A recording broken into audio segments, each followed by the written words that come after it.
Morning everyone. वो कुछ questions आप लोगों ने भेजे थे ना, उसको मैं बता देता हूँ कैसे सॉल्व करते हैं करके। ठीक है, कुछ 4-5 क्वेश्चंस थे, अलग अलग टॉपिक के, सिंपल इंटरेस्ट के हैं, प्रॉफिट लॉस वाले हैं, टाइम एंड वर्क वाले हैं, ऐसे अलग अलग टॉपिक के कुछ 5-6 क्वेश्चंस हैं। आप में से कुछ लोगों ने भेजे थे, उनको सॉल्व कर लेते हैं। ठीक है, देखो इधर फर्स्ट क्वेश्चन देखो फर्स्ट क्वेश्चन जो आप लोगों ने पूछा था, a manufacturer sells a product to a wholesaler at a profit of 40%। ठीक है, और फिर उसके बाद क्या हुआ, the wholesaler in turn sells it to retailer at a profit of 23% and the retailer sells to a customer at a profit of 25%। If the customer pays 861, ठीक है, ये रुपीज है, find the cost price for the manufacturer. Question समझा क्या? नहीं समझा? ठीक है, देखो ये चैन कैसे रहती है ये समझो। सबसे पहले कौन रहेगा? मैन्युफैक्चरर रहेगा, है कि नहीं? देन उसके बाद में कौन रहेगा? होलसेलर रहेगा। ठीक है, डीलर भी रहता है किसी किसी चीज में। ठीक है, अब यहाँ पर जो दिया है उसके हिसाब से देखते हैं अपन। तो मैन्युफैक्चरर है, देन उसके बाद क्या है? होलसेलर है, देन उसके बाद में क्या है? रिटेलर है, और फिर उसके बाद में क्या है? कस्टमर। समझा? ये चैन समझ में आई क्या चीज है करके, है ना? कोई भी चीज हमारे तक कैसे पहुंचती है? सबसे पहले जो मैन्युफैक्चरर है, जो बनाएगा उसको, है कि नहीं? फिर उसके बाद किसके पास जाएगा? वो होलसेलर बल्क में उसको खरीद लेगा। देन उसके बाद छोटे मोटे जो दुकानदार है, रिटेलर, उसके पास वो चीज जाएगी। अब हम वहां से खरीदेंगे। हम डायरेक्ट कंपनी में जाते क्या कुछ खरीदना है तो? बस ये चैन फॉलो होती है, पता है ना सबको? तो मैन्युफैक्चरर ने यहाँ पर क्वेश्चन में बोला है कि जो मैन्युफैक्चरर है, ठीक है, इसने वो आइटम जो है कुछ खरीदा होगा या बनाया होगा, तो उसको कुछ ना कुछ कॉस्ट आई होंगी ना, आई होगी कि नहीं? तो उसने क्या करा, इसको कितने में बेच दिया? 40% के प्रॉफिट पर। कितने परसेंट के प्रॉफिट पर? 40% के प्रॉफिट पे बेच दिया। ठीक है, होलसेलर ने रिटेलर को कितने परसेंट के प्रॉफिट पे बेचा? 23% के प्रॉफिट पे बेच दिया। और रिटेलर ने क्या किया बोला है? कस्टमर को कितने प्रॉफिट पे बेचा? तो ये जो है 25% के प्रॉफिट पर बेच दिया, बराबर है। अब जो कस्टमर है उसको कितने पैसे पे करना पड़ा? 861। समझा?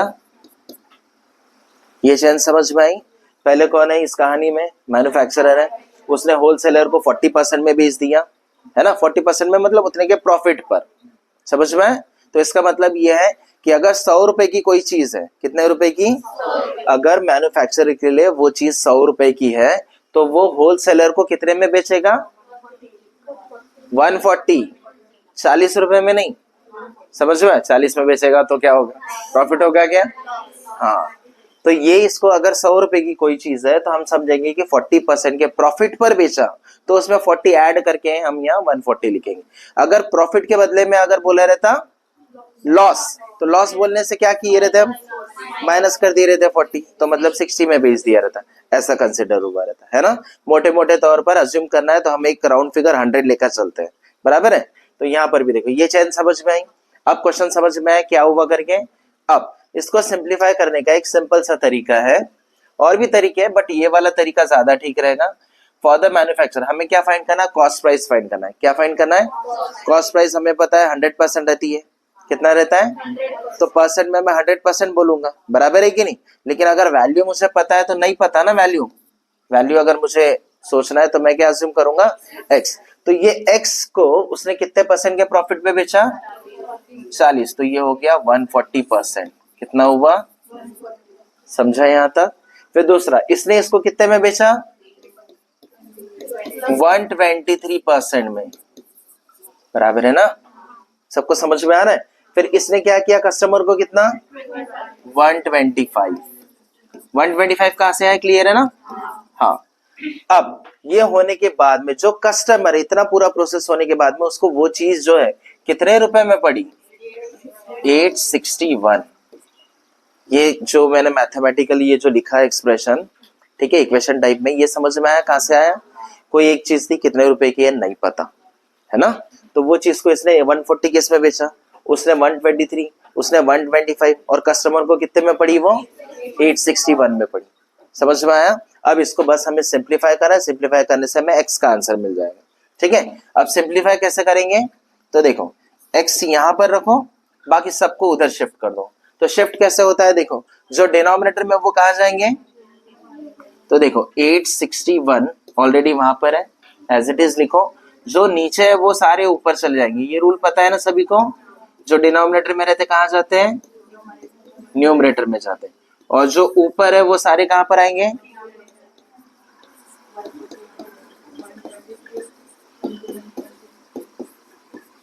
चलो पूरा मैंने बराबर लिख दिया, कुछ छूटा तो नहीं?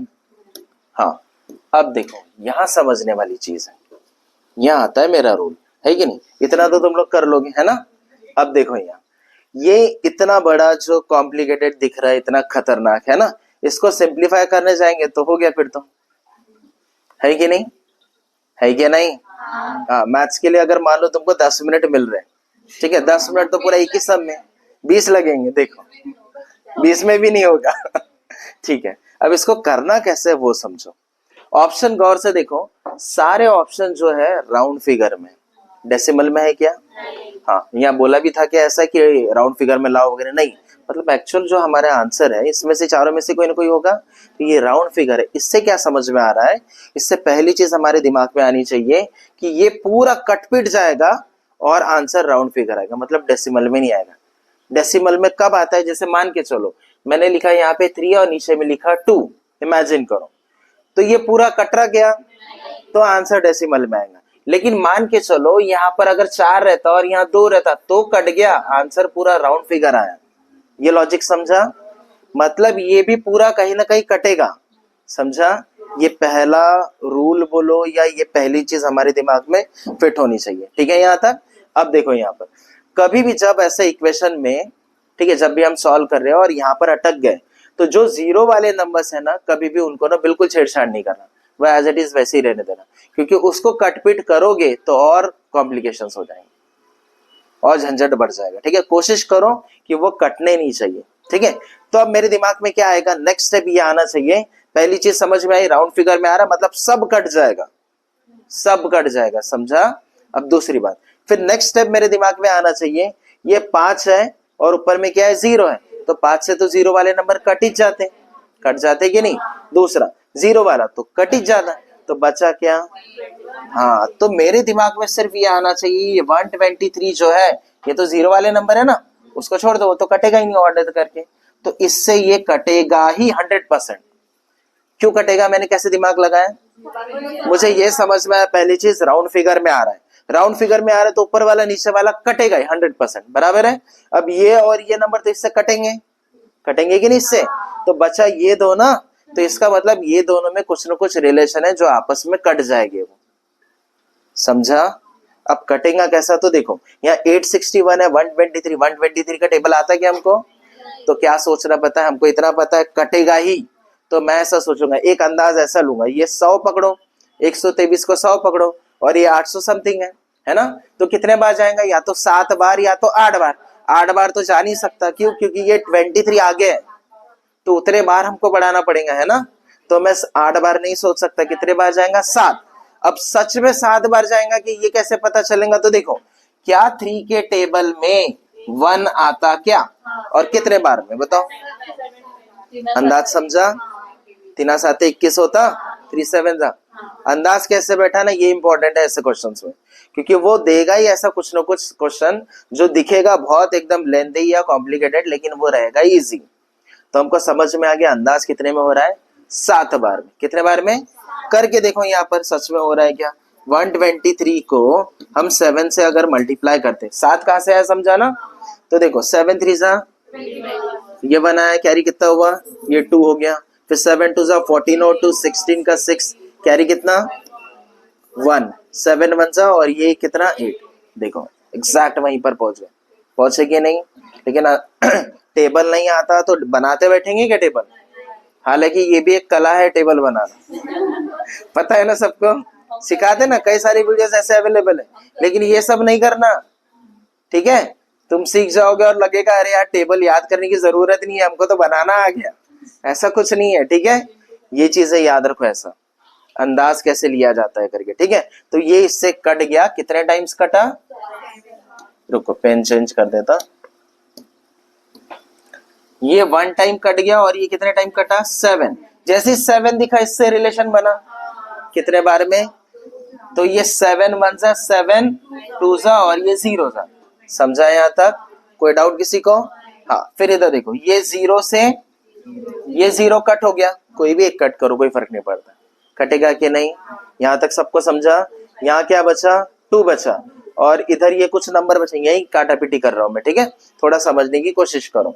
अब देखो मैं कट करता हूं, देखो ये 125 और 1000 में कुछ रिलेशन बताया था क्या?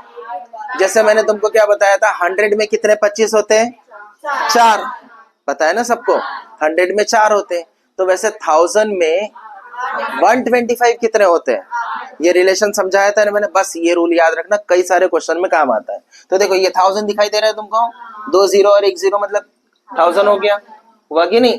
तो ये 125 1 जा और ये पूरा कट गया कितना, 8 हुआ, 8 टाइम्स। अब यहाँ 2 बचा था, 2 1 जा 2, अब नीचे कुछ बचा क्या, पूरा कट गया, ऊपर क्या बचा, 4 और 100, क्या आंसर आया, देखो पहुंच गया एकदम वहां पर।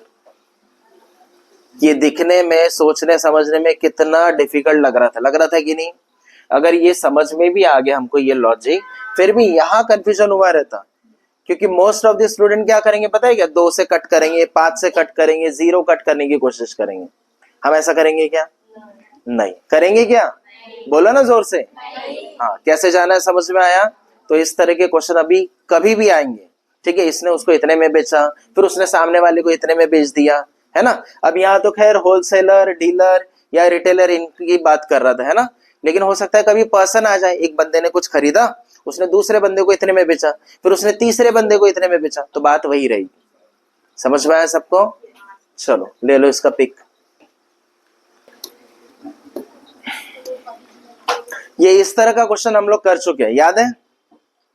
कंजम्पशन वाला करे थे, मैंने कहा था पेट्रोल डीजल वगैरह ऐसा कुछ आएगा, कंजम्पशन कितना कर रहे हैं, राइस वाला वगैरह भी आ सकता है क्वेश्चन, है ना।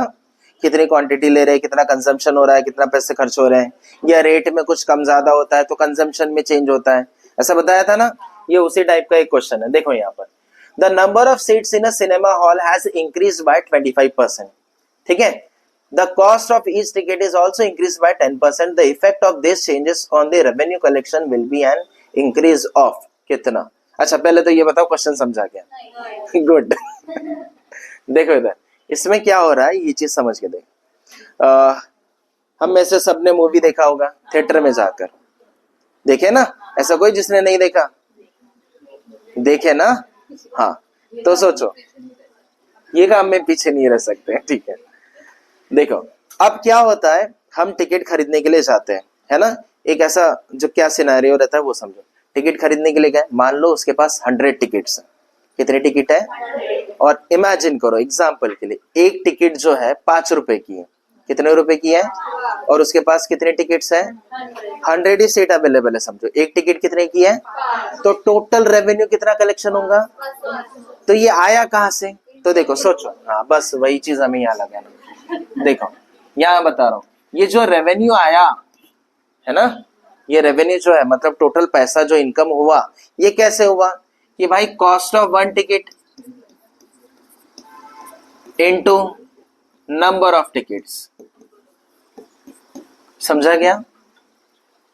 समझा कहां से आया? एक टिकट का कॉस्ट 5 रुपए मैंने अभी थोड़ी देर के लिए बताया था, कितने टिकट है 100, तो इस हिसाब से टोटल कितना कलेक्शन हुआ 500। यही बात है ना। ये फॉर्मूला कहां से आया ये समझा गया? सिंपल ही है ना, है कि नहीं? हाँ तो बस इसी का यूज है यहाँ पर। देखो the number of seats in a cinema hall has increase by 25%। पहले कितनी थी पता है क्या?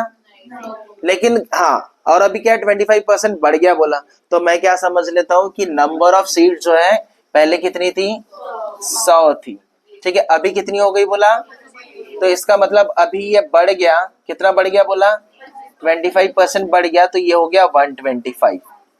समझा? कोई डाउट किसी को? दूसरा नंबर ऑफ टिकट्स की बात कर रहा था, ठीक है। The cost of each ticket, ये ईच टिकट का कॉस्ट है, ये क्या हो गया बोला, इंक्रीज हुआ कि डिक्रीज हुआ? इंक्रीज हो गया, डिक्रीज भी हो सकता है, इंक्रीज भी, ठीक है। कितना परसेंट बढ़ गया बोला, तो इसका मतलब मान लो अगर ये भी पहले कितना था 100 था, तो अभी ये बढ़ गया, बोला कितना बढ़ा 10% बढ़ गया, तो अभी कितना हुआ 110 हो गया। सबको समझा? तो अब बोल रहा है कि the effect of this changes on the revenue collection, effect of this changes है ना। तो पहले सोचो कितने पैसे जमा हो रहे थे, 100 into 100 कितना होगा? हाँ, हे भगवान उठा ले यार। हमारे नर्सिंग ऑफिसर फ्यूचर वाले 100 into 100 को अगर 200 बनाएंगे तो हो गया फिर तो। तुम लोगों को सुनो, तुम लोगों को ना, हाँ बहुत बढ़िया, 200 1000 बोलो बोलो और बोलो। तुम लोग बताए क्या, सुनो नर्सिंग ऑफिसर बनने वाले हो, तुमको ड्रग्स डोज ये कैलकुलेट करना पड़ता है। इसी तरह अगर मैथ्स का कैलकुलेशन हो गया तो हो गया, पेशेंट तो हो गया काम से। कितना आएगा? हाँ बहुत बढ़िया 200। तुम लोग ना पेशेंट को बचाओगे नहीं उसकी मदद कर दोगे है ना, चाह भाई 10,000 कितना आया, कैसे आया समझा? यहाँ 2 0 वहां 2 0, टोटल 4 0, समझा? तो इसका मतलब अगर स्टार्टिंग का हम केस लेंगे, अगर 100 रुपए उसको पकड़े, ठीक है, टिकट 100 है और एक का प्राइस 100 है, तो इस हिसाब से उसको 10,000 रुपए मिलेंगे। कितने मिलेंगे? लेकिन जब हमने इंक्रीज डिक्रीज कर लिए कुछ, ये क्वेश्चन सारे क्वेश्चन में एप्लीकेबल होगा, ठीक है, इसी तरह का। तो इंक्रीज डिक्रीज करने के बाद में क्या कहानी बनी, ये 125 इंटू 110 कितना होगा? तो देखो 125 जीरो जा 0 होगा, होगा कि नहीं? तो मैं इसको पहले गायब कर देता। देखो इधर 125 जीरो जा 0, 125 1 जा 125 का 5 लिखूंगा, कैरी कितना आया 12। तो 125 1 जा 125 प्लस 12, तो पहले 10 जोड़ो 135 होता, फिर 2 जोड़ो 137। किसको नहीं समझा? अब बच्चों जैसे ऐसे लेकर मत बैठना, यहाँ 125 इंटू 110 ऐसा मत करते रहना। ये 1 है ना यहाँ पर और 0 है, इतना तो आता ही ना। 125 का 1 टाइम्स बोलना नहीं आएगा, कैलकुलेट करना भी आएगा ना, तो अलग से लिखकर ऐसा टाइम वेस्ट नहीं करना तुम लोग, डायरेक्ट ऐसे करना। आया समझ में? तो चलो इसके बाद हमको समझ में आ गया ये ऐसा हुआ। तो अब वो पूछ रहा है कि भाई जो टोटल क्या इफेक्ट हुआ, तो इफेक्ट क्या हुआ पहले तो ये बताओ, इंक्रीज हुआ या डिक्रीज हुआ?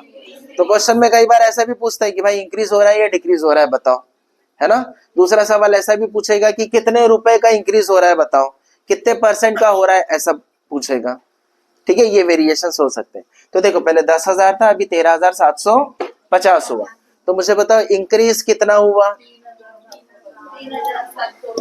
हाँ डायरेक्ट आ जाएगा ना, माइनस करना, 10,000 इसमें से माइनस करेंगे तो कितना आएगा 3,750।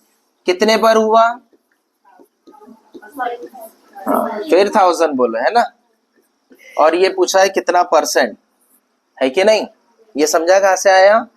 देखो 3,750 ये बढ़ गया, हमको नेट इफेक्ट ही पूछा है ना कि भाई क्या हुआ, बढ़ गया कि घट गया और कितना बढ़ा करके, है ना। तो हमने क्या करे, वो जो बढ़ गया वो लिखे, कितने पर बढ़ा 10,000 पर बढ़ा, परसेंट फाइंड करना इसलिए इंटू 100। यहां तक ठीक है। अब देखो इसके बाद क्या करेंगे हम, ये 1 2 3 1 2 3, समझा?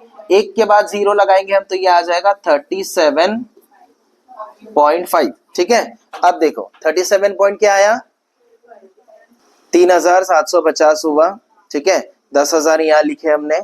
हाँ देखो अब इधर सुनो, ये परसेंट में आया 37.5, ये काय में आया, परसेंट में आया, काय में आया, लेकिन हमको परसेंट में पूछा है क्या, हम गलती नहीं कर रहे, हम बराबर कर रहे हैं, ठीक है। यहाँ जो वैल्यू गिवन है ये परसेंट में है क्या, ये डेसिमल में दिया है, और हमने जो फाइंड करी ये क्या करे, परसेंट में फाइंड करे, इंटू 100 मतलब परसेंट में, बराबर है कि नहीं। अब परसेंट मतलब क्या रहता, अगर हमें मान के चलो, ठीक है, देखो इधर अगर हमें परसेंट में पूछा रहता तो ये हमारा आंसर रहता था, ठीक है, इतना, ठीक है। लेकिन हमें परसेंट में नहीं पूछा, डेसिमल में पूछा है, तो डेसिमल में पूछा है तो ये हम 100 नहीं लगाएंगे, ये वाला इसको लगाएंगे ही नहीं, समझा? तो डायरेक्ट देखो 0 से 0 कितने बचे, 3 बचे ना, 1 0 कैंसिल हुआ, 3 0 बचे ना, 3 नंबर के बाद 1 2 3 नंबर के बाद पॉइंट, मतलब कौन सा आएगा? किसको नहीं समझा?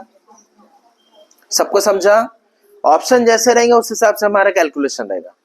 अगर क्वेश्चन में परसेंट बोला रहता तो ये आंसर रहता था, ठीक है, लेकिन उसने क्या है, डेसिमल में लाया, तो डेसिमल में लाया तो फिर इंटू 100 नहीं करेंगे अपन, है कि नहीं?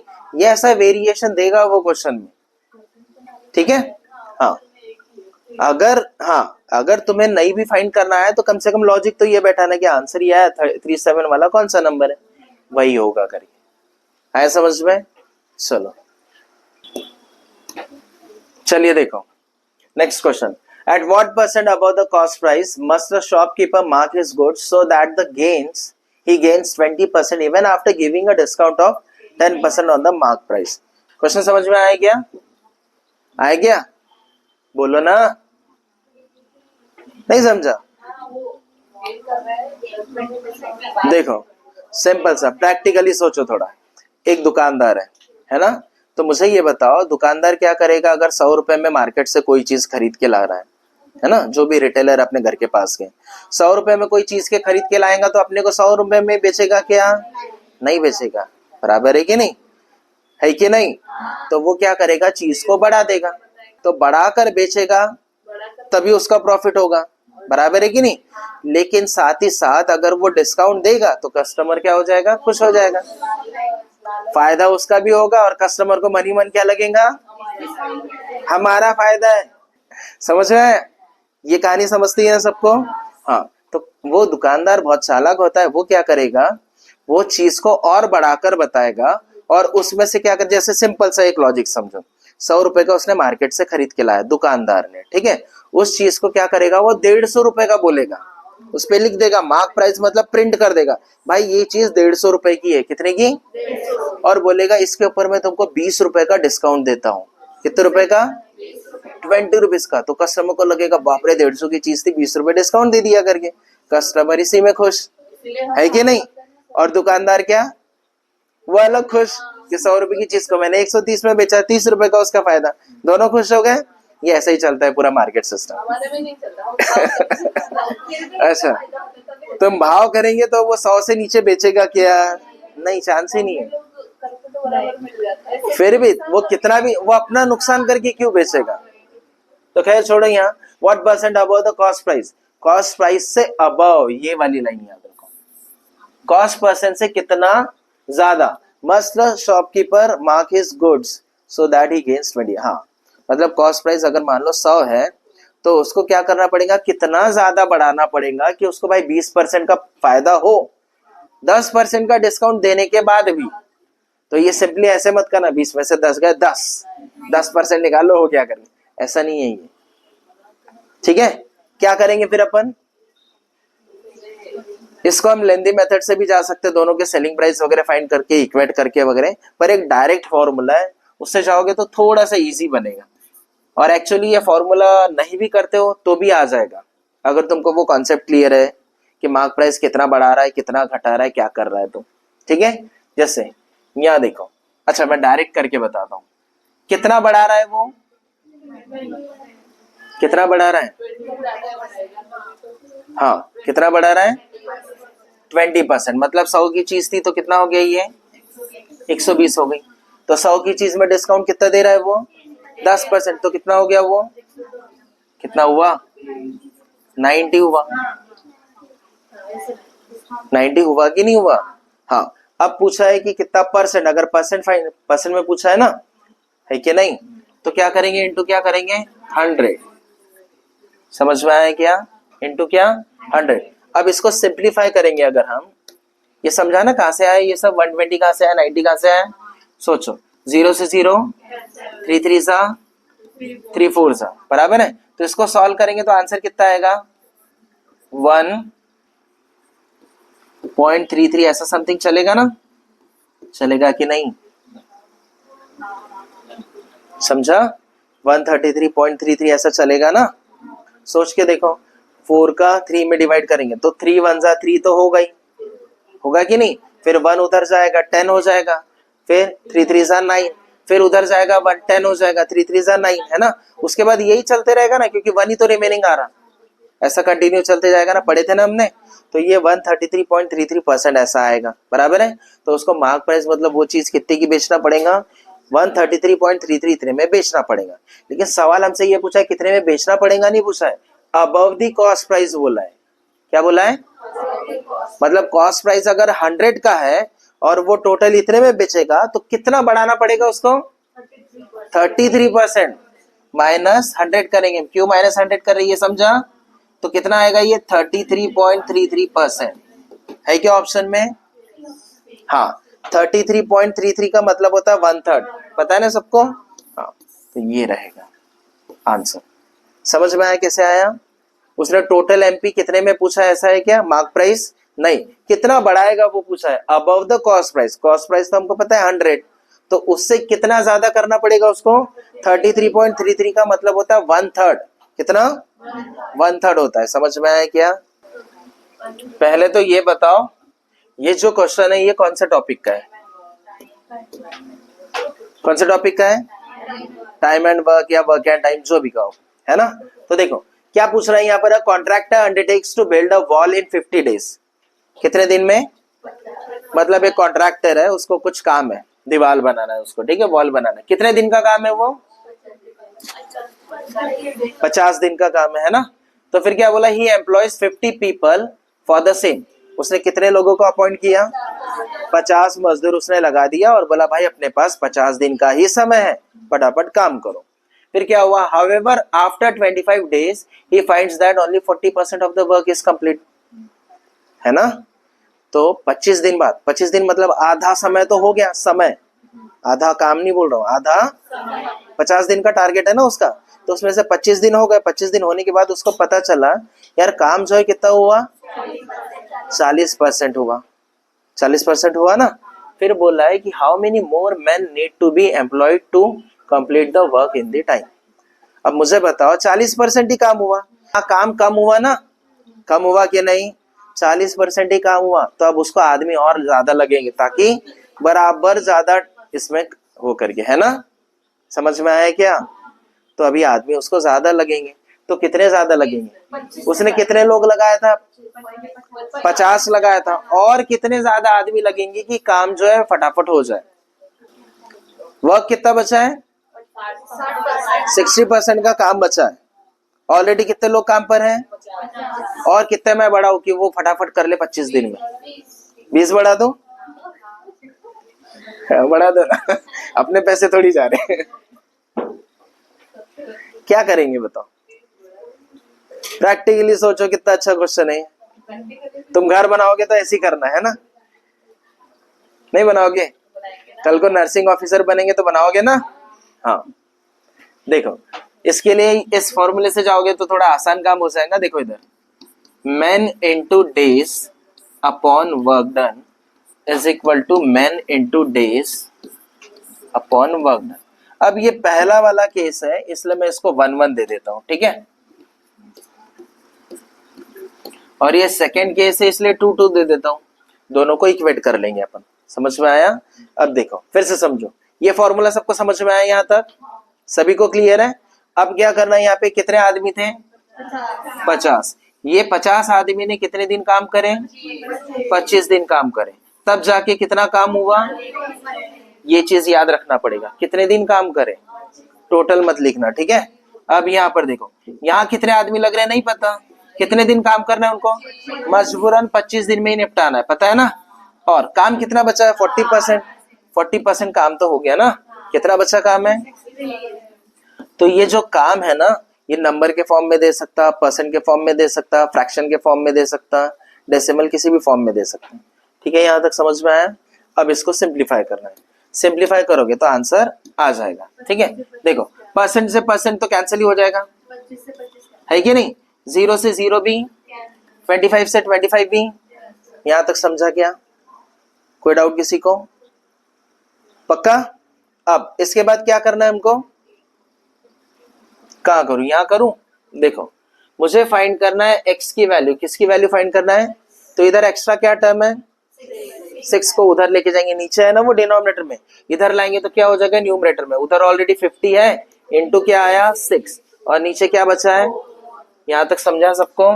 अब इसको क्या करेंगे, सिंप्लीफाई करो, तो सिंप्लीफाई करेंगे तो देखो 2 2 जा और ये 2, हाँ समझा यहाँ तक, ये तो इसमें नहीं कटता, इसमें कट कर देंगे अपन, 2 1 जा और ये, तो 25 इंटू 3 कितना आया, सबको समझा, क्लियर है क्या?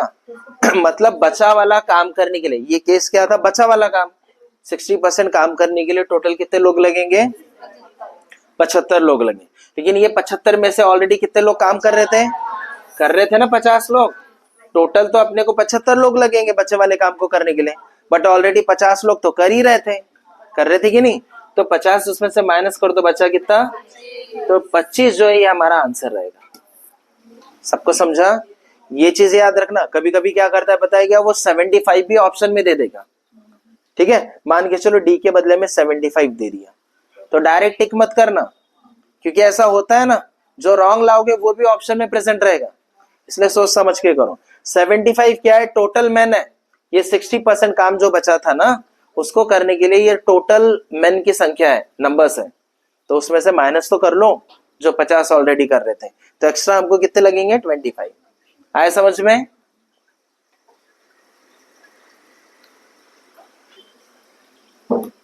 देखो इधर इस क्वेश्चन में क्या बोला है, a sum of money amounts to rupees 702 in 2 years and rupees 783 in 3 years, the rate percent is per annum कितना है, कौन सा टॉपिक का है ये क्वेश्चन, सिंपल इंटरेस्ट, इंटरेस्ट वाला है ना, हाँ बताओ।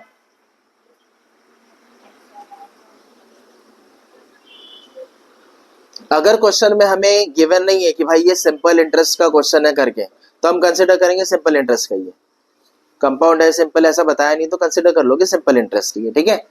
अ sum of money amounts to rupees 702 in 2 years, question समझा, मतलब एक पैसा है, कितना पैसा है नहीं पता, है कि नहीं, उस पैसे को हमने 2 साल, क्या है, sum of money amounts to rupees 702 in 2 years, ठीक है, हमने पैसा क्या कर दिए, बैंक में डाल दिए या किसी को दे दिए, कितना दिए मालूम है क्या, कोई एक पर्सन है समझ लो, उसको हमने क्या करे, पैसे दे दिए या बैंक में डाल दिए, तो बैंक में डाले तो 2 साल बाद हम जाकर देखे तो कितना पैसा हो गया, 702 रुपए हो गए, ठीक है, हम देखकर घर आ गए, फिर क्या करे हमने, तीसरे साल फिर गए, 3 साल खत्म होने के बाद फिर जाकर देखे बैंक में कितना पैसा हो गया, वो 783 हो गया, बराबर है कि नहीं, तो 3 साल में इतना हो गया, 2 साल में उतना हो गया। द रेट परसेंट, तो पूछा है कि भाई कितने परसेंट का इंटरेस्ट मिल रहा तुमको, समझा, रेट ऑफ इंटरेस्ट मतलब ये देखो, द रेट परसेंट मतलब रेट ऑफ इंटरेस्ट पूछा है ना, कितने परसेंट से वो तुमको पैसा मिल रहा है करके, सवाल समझा। देखो इसको कैसे करना है यहाँ समझो, तरीके बहुत सारे हैं, फॉर्मूले से भी हम जा सकते हैं, ठीक है, स्टेप बाय स्टेप वैसा भी कर सकते हैं, लॉजिक समझो क्या हुआ। एक पैसा था यहाँ पर, हमारे पास एक पैसा है, नहीं पता कितना है करके, पता है कि ये वाला अमाउंट कितना है करके नहीं पता है ना, इस अमाउंट को अपन क्या समझते हैं, प्रिंसिपल, क्या समझेंगे, कितने साल की बात हो रही है, कितने साल की बात हो रही है, 3 साल की हो रही ना, 3 साल की हो रही ना, नहीं हो रही, ये फर्स्ट ईयर है कि नहीं, सेकेंड ईयर और थर्ड ईयर, बीएससी नहीं किया उसने, ठीक है। यहां तक समझा, फर्स्ट सेकेंड थर्ड 3 साल हो गए। अब पहले साल में कितना हुआ पता है क्या, नहीं पता, उसने डायरेक्ट क्या बोला, सेकेंड ईयर में कितना पैसा हुआ 700, तो देखो मैं ये सेकंड में ये वाला ब्लैंक छोड़ दो, नहीं पता हमको ये वाला कितना है, ठीक है, ये पहले साल में, फिर दूसरे साल में कितना हुआ बोला 702, इतने पैसे हुआ है ना, तीसरे साल में कितना हुआ बोला 783, समझा, ये सब रुपीस में गिवन है ना। अब सोचो यहाँ पर हमको सिर्फ दूसरे और तीसरे साल में कितना पैसा बना ये हमको पता है ना, पहले साल में कितना बना ये भी नहीं पता, एक्चुअल में कितना पैसा था वो भी नहीं पता, और क्या पूछ रहा है हमसे, रेट पूछ रहा है। तो मुझे बताओ अगर दूसरे और तीसरे साल का हमारे पास अमाउंट है, दूसरे और है कि नहीं अमाउंट, तो मुझे ये समझ में आ गया कि यहां से अगर यहाँ गया वो, ठीक है, तो कितना रुपए मिल गया उसको 81 मिला, तो ये सिंपल इंटरेस्ट हो गया। क्या हो गया, समझा क्या हुआ? मतलब 702 से 783 है ना, 783 इतना अमाउंट हुआ। तो हमको पता चला कि भाई रुपए में 81 रुपए बढ़ गया। तो ये बड़ा मतलब क्या है, इतना इंटरेस्ट मिला उसको, मिला कि नहीं? तो रुपए में अगर हम बोले तो 81 रुपीज उसको इंटरेस्ट मिला। अब ये सिंपल इंटरेस्ट है, और सिंपल इंटरेस्ट की खासियत क्या है, हर साल सेम रहता कि नहीं? तो इसका मतलब अगर यहाँ 81 मिला उसको, तो प्लस होके इधर हुआ, तो इधर भी तो 81 मिला होगा कि नहीं? तो हम क्या करेंगे, इसमें से माइनस कर दो, सॉरी 81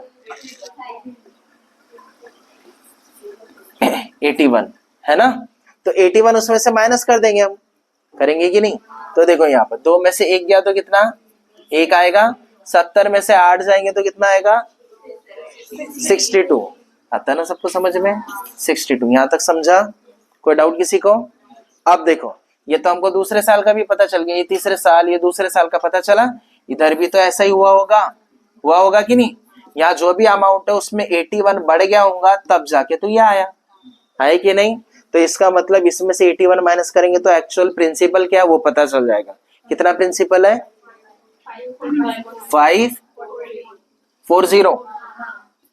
540। समझा? ये लॉजिक समझा क्या? हम फॉर्मूले से भी जा सकते हैं, बट मैं चाहता हूं तुम समझो एक्चुअल में प्रोसेस क्या हो रहा है करके। एक एक्चुअल हमारा प्रिंसिपल था, प्रिंसिपल से हमको नहीं पता क्या दिया है, पहले साल का भी नहीं दिया, उसने बोल दिया डायरेक्ट दूसरे तीसरे साल का। तो ऐसा क्वेश्चन में कभी भी देगा, तीसरा दे देगा, कभी 7वें साल का दे देगा। तो करना ही ये समझा? सिंपल इंटरेस्ट है इसलिए उतना ही अमाउंट माइनस होगा, ये बात याद रखना। कंपाउंड रहता तो फिर सब बदल गया रहता। ठीक है, समझा इतना? हाँ, तो ये बात यहाँ तक आ गई। तो हमने प्रिंसिपल पता कर लिए और पहले साल कितना अमाउंट था ये भी पता कर लिए कि नहीं? सबको समझ में आया? अब फिर हमारे पास एक फॉर्मूला है, पता है क्या सबको? सिंपल इंटरेस्ट का फॉर्मूला। हाँ, अब वो लगाओ तो भी आ जाएगा, नहीं लगाएंगे तो भी, डायरेक्ट अगर सोचना पड़ेगा तो भी आ जाएगा। देखो इधर क्या है, P into R into T upon क्या है, 100 है। सिंपल इंटरेस्ट कितना है मेरे पास, कितना है, 81 है कि नहीं, है ना? प्रिंसिपल कितना है, 540 है। आर हमको पता है ना, वही तो फाइंड करना है, आर ही फाइंड करना है ना, रेट ऑफ इंटरेस्ट। कितने साल का, 1 साल का हमको पता करना पड़ेगा। 1 साल का मतलब उतना ही लगेगा ना सब में, समझ में आया क्या? 1 साल का जो इंटरेस्ट है, इंटरेस्ट हमेशा 1 साल का, पर एनम ऐसा बोलते हैं ना, सुने क्या? पर एनम बोलते हैं, पर 3 एनम ऐसा नहीं बोलते अपन, है कि नहीं? तो पर एनम मतलब क्या होगा, यहाँ पे 1, सबको समझा 1 कहां से आया, और ये आया 100। ठीक है यहाँ तक? अब इसको सिंप्लीफाई करेंगे तो क्या होगा, R is equal to, R की वैल्यू फाइंड करना है, बाकी सबको उधर शिफ्ट करो। ऑलरेडी क्या है वहां, 81 है कि नहीं? अब 81 है तो ये जो नीचे है ये कहा जाएगा, ऊपर जाएगा, और जो ऊपर है, समझा है कि नहीं? जो नीचे है वो ऊपर, और जो ऊपर है वो, ऐसा ही होगा ना? कितना आएगा बताइए, कैंसिलेशन आता है ये 0 से 0। फिर मैंने क्या बताया, 54 मतलब क्या है, इवन नंबर है। ये 10 मतलब इवन नंबर, कटता ना, काटेंगे क्या, कट करेंगे क्या, कटता फिर भी काटेंगे नहीं। समझा क्यों? क्या कहा मैंने, 0 वाले नंबर से बिल्कुल छेड़छाड़। हाँ, तुम उसको छेड़ोगे तो वो तुमको बहुत खतरनाक तरीके से छेड़ देगा, समझ में? पूरा अच्छा वाला सब ना पूरा बिगाड़ देगा वो, इसलिए नहीं करना। तो यहाँ पर देखो ऑड नंबर है तो 3 से या 9 से कटता, 9 के टेबल में दोनों आते क्या? कैसे पता चलता 3 के टेबल में आता? 3 के टेबल में आता कैसे पता चलता? सम ऑफ डिजिट पढ़ाया था ना, डिविजिबिलिटी रूल। बस 9 का भी वैसा ही है, 9 बनना चाहिए, तो 9 बन रहा क्या? तो 3 से भी कट रहा है, 9 से भी कट रहा है, किससे कट करूं? हाँ, हमेशा बड़े नंबर से कट करना, ठीक है? तो ये 9 9 सा 9, यहाँ तक समझा? अब इसके बाद क्या आएगा, 3 2 सा 3 3 सा 3/2 का मतलब क्या होता है बताओ? 3/2 इंटू 10, यही बचा। सबको समझ में आया? जब मैं इसको सिंप्लीफाई करूंगा तो देखो 3 10 सा 30 को 2 से डिवाइड करूंगा तो 15% मेरा आंसर आया। लेकिन फिर से वही बात आ गई, मेरा आंसर परसेंट में है क्या, काय में है? डेसिमल में। तो 15% का मतलब क्या रहेगा? 15 अपॉन क्या रहेगा? 100। तो 15 अपॉन 100 का मतलब क्या रहेगा? यह है क्या हमारे आंसर में? हाँ, सबको समझा मैं क्या बोल रहा हूँ? तुम वहां तक पहुंच गए तो डायरेक्ट टिक कर देना, वहां तक पहुंच गए तो टिक कर देना डायरेक्ट। समझ में आया? ये लॉजिक समझा क्या? पिछले क्वेश्चन में भी यही हुआ था। हम क्या कर रहे हैं, ये परसेंट में फाइंड कर रहे, तो परसेंट से तुमको डेसिमल में कन्वर्ट करना पड़ेगा, क्योंकि आंसर जो ऑप्शन जो डेसिमल में पूछा है ना, इतना ही फर्क है, बाकी कुछ नहीं है चेंज। सोचो प्रिंसिपल पूछा रहता तो हम वहीं पर आंसर आ गया रहता हमारा, आया होता कि नहीं? रेट पूछा इसलिए थोड़ा आगे बढ़ना पड़ा हमको, और ये फॉर्मूले से गया इसलिए इतना टाइम लगा। तुम फॉर्मूले से नहीं भी जाते तो डायरेक्ट तुमको समझ में आ रहा था कितना परसेंट हो रहा है करके। कैसे पूछ के ही रहेंगे, है ना? इधर देखो, सोचो जिनको समझना है डायरेक्ट कैसे आता करके। इधर देखो, ये 540 जो है इतना प्रिंसिपल है ना, मुझे ये पता करना है कि भाई 81 का मुझे इंटरेस्ट मिल रहा है कि नहीं? सोचो, तो मैं सोचूंगा 540 में 81 कितना है, मुझे यही फाइंड करना है। तो मैं समझूंगा 540 का 10% तो 54 होता है ना। अगर मैंने 20% लिया तो 54 कितना होगा? 100 से ज्यादा हो जाएगा। सोचो ना, तो मुझे अंदाजा लग गया भाई 20% तो आंसर नहीं है मेरा, है ना। और 10% से ज्यादा है, क्योंकि 81 है ना, 54 से ज्यादा है ना। तो इसका मतलब मुझे ये समझ में हो गया 10 और 20 के बीच में है मेरा ऑप्शन। तो सारे ऑप्शन तो 10 और 20 के है ना। तो फिर मेरा टारगेट ये रहेगा, मैं राउंड वाला फाइंड करूं, मतलब 10, 5 ऐसे वाले। तो 5 वाला पहले मैं टारगेट करूंगा, ये नहीं आया तो फिर मैं चेक करूंगा और क्या हो सकता है। ठीक है, तो 54 का आधा कितना? ये 10% है ना, तो 5% के लिए मुझे 54 का आधा करना पड़ेगा। कितना? 27 होता है कि नहीं? ये दोनों को जैसे ही मैं जोड़ूंगा तो 81 आ जाएगा, आएगा कि नहीं? तो हो गया, वही मेरा आंसर है। 15% मतलब 0.15। किससे नहीं समझा? यही थोड़ी देर पहले मैं बोल रहा था, अगर फॉर्मूले में नहीं जाना है तो तुमको थोड़ा कुछ आउट ऑफ द बॉक्स सोचना पड़ेगा कि ये 81 जो है 540 में कितना पड़ता है करके, कितना आता है। तो 10% 54 होता है, ये तो सबको पता है, सिंपल है नहीं है वाला, 0 हटा दो 54, है ना। फिर नेक्स्ट मैं क्या करूंगा? 5 ही लूंगा। क्यों 5 लिया? क्योंकि मुझे 15 लाना है तो 5 करना पड़ेगा ना, और 10 तो हो गया, है कि नहीं? ये थोड़ा सा डिफिकल्ट वाले तो मैं उसको चेक नहीं करूंगा, पहले जो इजी है उसको कर लो, आ गया तो ठीक है, नहीं तो फिर कुछ और करना पड़ेगा। ये साइन का, हाँ सुनो, इधर सुनो, बता देता हूं मैं। ये जो साइन यहाँ दिख रहा है ना, इस साइन का मतलब होता है स्क्वायर। ये जो इतना पार्ट है ना, है कि नहीं, ये होता है m स्क्वायर, मतलब मीटर स्क्वायर। समझा? सबको समझा क्या?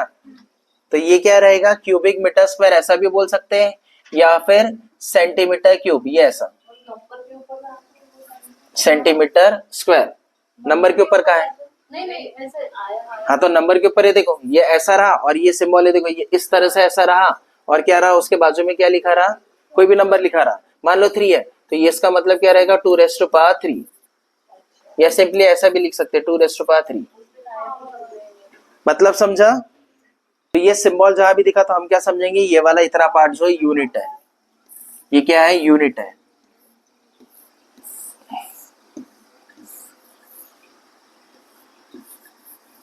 यूनिट है क्या ये? इसका मतलब क्या है? Centimetre cube, centimetre cube, centimetre cube और सेंटीमीटर क्यूब। हम सिर्फ इतने पर फोकस करेंगे, ठीक है। हमारा आंसर जो है 481, 516, 505, 510, इतना ही, ऐसा समझो। बाकी जो लिखा है वो यूनिट है। अब क्यूब वाली यूनिट कब आती है? जब वॉल्यूम से रिलेटेड कुछ रहता, ठीक है। तो पढ़ते हुए क्वेश्चन देखो, if the lateral surface area of a cylinder, lateral surface मतलब सिलेंडर है तो कर्व्ड बोलेंगे, है ना। सबको पता है ना सिलेंडर कैसा रहता, पता है कि नहीं पता? यहां देखो मैं बता रहा हूं, सिलेंडर समझ में? इस सिलेंडर में क्या बोला है? लैटरल मतलब ये ऐसा गोल घुमाओ, समझ में? कितना है बोला उसका surface area? 498.2 cubic metre square, समझ में? या सेंटीमीटर स्क्वायर ऐसा बोलो, ठीक है, centimetre square. And its height is 41। Height कितना दिया? हाइट मतलब यहां से लेकर यहां तक जो हाइट है कितना है बोला? 41 है बोला। फाइंड इट्स वॉल्यूम, क्या पूछा है? हाँ, ये चीज हमको पूछा है। तो कैसे करेंगे, आता है किसी को? कर्व्ड सरफेस एरिया मतलब लैटरल सरफेस एरिया ऑफ क्या? सिलेंडर। क्या फॉर्मूला रहता है? 2 पाई आर, हाइट है ना 2 पाई आर एच। लेकिन हमें क्या पूछा है उसने? वॉल्यूम पूछा है। क्या पूछा है? तो देखो वॉल्यूम का फॉर्मूला क्या रहता है? वॉल्यूम ऑफ सिलेंडर क्या फॉर्मूला रहता है? पाई आर स्क्वायर एच। फॉर्मूला तो याद ही रखना पड़ेगा, उसका तो कोई तोड़ ही नहीं है। मैं तुमको इतना बता सकता हूँ ये फॉर्मूला डिराइव कैसे हुआ करके, ठीक है? बाकी याद तो तुमको ही रखना पड़ेगा। समझ में आया? देखो इधर कैसे आया ये देखो, कर्व्ड सरफेस एरिया कैसे याद रखना ये बता रहा हूँ, थोड़ा सा समझो, लॉजिक यूज करो। कर्व्ड सरफेस एरिया मतलब ऐसा घुमाओ, कोई भी सर्कुलर चीज में अगर हम ऐसा गोल घूम रहे हैं मतलब सरकमफ्रेंस कवर हो रहा है, तो सरकमफ्रेंस मतलब 2 पाई आर, समझा? और कहां तक जाना है हमको? हाइट, इसलिए एच, ठीक है? वॉल्यूम क्या है? तो वॉल्यूम मतलब वॉल्यूम क्या होता? L into B into H होता जनरली, है ना? तो ये सर्कुलर फॉर्म है, बेस क्या रहेगा सिलेंडर का? सर्कल रहेगा ना, तो सर्कल का नीचे का पूरा एरिया कितना रहेगा? पाई आर स्क्वायर। तो ये देखो पाई आर स्क्वायर, कहां तक जाना है हमको? हाइट मतलब एच। ऐसे बनते हैं फॉर्मूले, ठीक है? अभी इतना टाइम नहीं है कि ये सब मैं सारी चीजें समझाऊं, थोड़ा सा अंदाज ऐसा ले लो, ठीक है? अब जो फॉर्मूला है ये दो फॉर्मूले का हमको काम पड़ेगा। क्वेश्चन में बोला है इसकी वैल्यू कितनी है? 48.2 is equal to 2 into pi की वैल्यू गिवन है क्या? क्या बोला है? 41 हाइट है, then find its volume, volume find करना है, यूज पाई, पाई की वैल्यू 3.14 यूज करना है बोला। तो 22/7 ये लिखने की जरूरत नहीं है, जो बोला है उससे करो, है ना? And round off to 2 decimal places, round off करना, राउंड ऑफ करना समझता है ना? समझता है क्या सबको? जैसे मैंने बोला 9.9 मेरा आंसर आया, तो राउंड ऑफ करके मैं कितना बोलूंगा? 10। 9.1 आया तो क्या बोलूंगा मैं? 9। आ रहा है समझ में? इसको बोलते हैं राउंड ऑफ करना है, नियरेस्ट जो है उसके हिसाब से, ठीक है? तो 2 डेसिमल, चलो स्टोरेज फुल हो गया था, ठीक है? थोड़ा सा टाइम वेस्ट हो गया। सुनो अभी यहां तक समझ में आ गया? ये सब सेंटीमीटर में तो दिया है, cm क्यूब, सेंटीमीटर क्यूब, है ना? जब चेंज रहा उस समय करेंगे अपन, इन चीजों पर भी ध्यान देना पड़ता है, ठीक है? पर यहाँ इस केस में क्या है, सारे सेंटीमीटर में दिए है। ये जो दिया है मीटर नहीं है, ये सी यहाँ लिखा है, देखो छुप गया है। मैंने अभी कहा ना थोड़ा सा फॉन्ट की वजह से टाइपिंग में गड़बड़ हो जाता है, तो उस वजह से ये ऐसा आया। तो इसका मतलब यहाँ साइड में लिखा ना मैंने सेंटीमीटर क्यूब है करके, अगर मीटर रहता तो फिर चेंज करना पड़ा रहता, बट यहाँ सेम है। तो हमें क्या करना है? वॉल्यूम फाइंड करने के लिए बोला अप टू कितना? 2 डेसिमल प्लेस। तो वॉल्यूम का फॉर्मूला है हमारे पास, वैल्यू पुट करे तो पता चला सिर्फ आर मिसिंग है। आर अगर हमको मिल गया रोशन सर, है ना, तो हो जाएगा, आंसर आ जाएगा, है कि नहीं? है कि नहीं? हाँ, तो फिर क्या करेंगे? अब इस एक्सप्रेशन को सॉल्व करो, इक्वेशन को, हमें क्या मिलेगा? आर। कैसे मिलेगा? तो देखो यहाँ पर ये आर यहीं पर रखो, बाकी सबको शिफ्ट कर दो। तो शिफ्ट करेंगे तो क्या होगा? 498.2, सब नीचे आएंगे, सब ऊपर है ना, तो नीचे आएंगे। तो ये 2 इंटू 3 इंटू 41, आर मत लाना यहाँ, समझा यहाँ तक? अब इसको सॉल्व करो तब जाके तुमको आर का आंसर मिलेगा। फिर आर का आंसर यहाँ लिखो, फिर क्या करो? उसका स्क्वायर करो, फिर इसको मल्टीप्लाई करो, तब जाके आएगा आंसर। अच्छा ठीक है, कैंसिल हो जाएगा, गुड। ये आर को मैं डायरेक्ट यहाँ लिखूंगा तो 3.14 कैंसिल हो जाएगा, बट एक 3.4 बचेगा क्योंकि स्क्वायर है ना। तो हमको लग रहा था काम आसान हो जाएगा, बट होगा क्या? नहीं, और कॉम्प्लिकेट हो जाएगा, समझा? अब उसने एक हिंट दिया, उसने क्या बोला? राउंड ऑफ करो भाई करके। क्या करो? 2 डेसिमल प्लेसेस बोला, तो राउंड ऑफ करके देखो, ठीक है? मतलब मोटे मोटे तौर पर ये वैल्यू लेकर देखो, आंसर आ रहा गया। और ऑप्शन भी देखो बहुत क्लोज है, 5-6 नंबर का फर्क है सब में। यहां तक समझा मैं क्या बोल रहा हूं? समझ में आया क्या?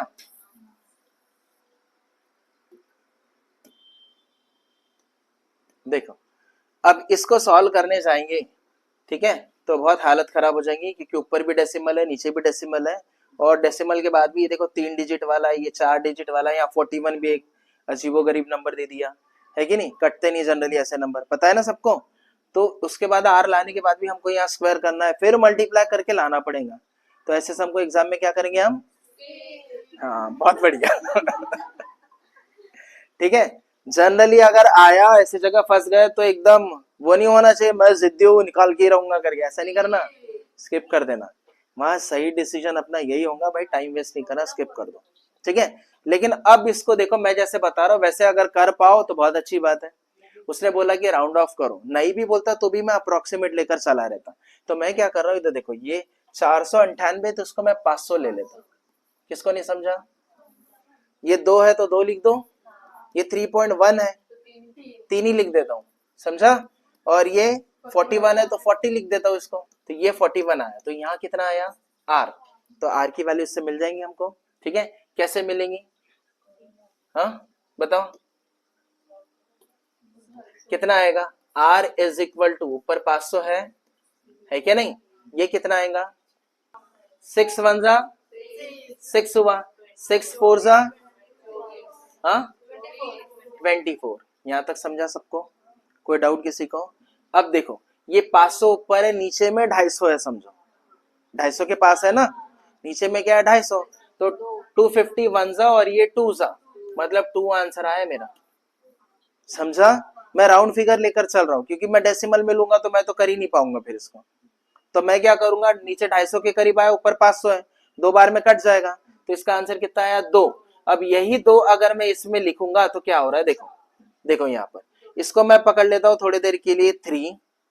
ठीक है, इसको मैं पकड़ लेता हूँ, R का स्क्वायर है, R मेरा 2 आया तो 4, और इसको पकड़ लेता हूं मैं 41। समझ में आया? तो कितना होगा? 3 4 सा 12, सो 12 इंटू 41 करो, कितना आ रहा है? 490। इसका कितना आ रहा है? 492। समझ में? इसके पास में कौन सा ऑप्शन है? 481। समझ में आया? तो इसको हम टिक करके निकल जाएंगे। समझ में आया? एक अंदाज से, इतना रिस्क तो लेना ही पड़ेगा।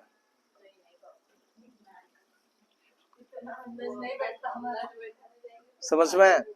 हम एग्जैक्ट आंसर तक तो नहीं पहुंच सकते, ठीक है, तुम कैलकुलेटर से भी करने जाओगे तो बहुत डिफिकल्ट हो जाएगा वो। ठीक है, तो हमने अंदाजन क्या किया इधर समझो, ये समझाने इक्वेशन, ये फॉर्मूले 2 समझ में आए, क्यों ये 2 लगा, ये भी क्लियर हुआ।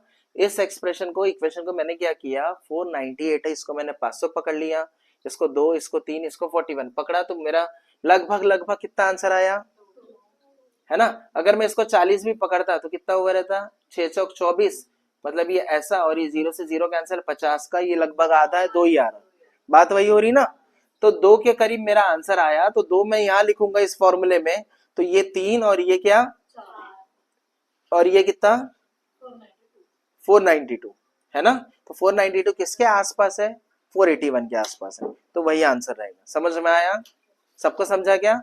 हमने कहीं बढ़ाए कहीं कम करे, ऐसा ही हुआ ना, इसीलिए अंदाज से ऐसा पकड़ के चलो ये आंसर रहेगा करके। आंसर क्या था इसका, किसने भेजा था ये?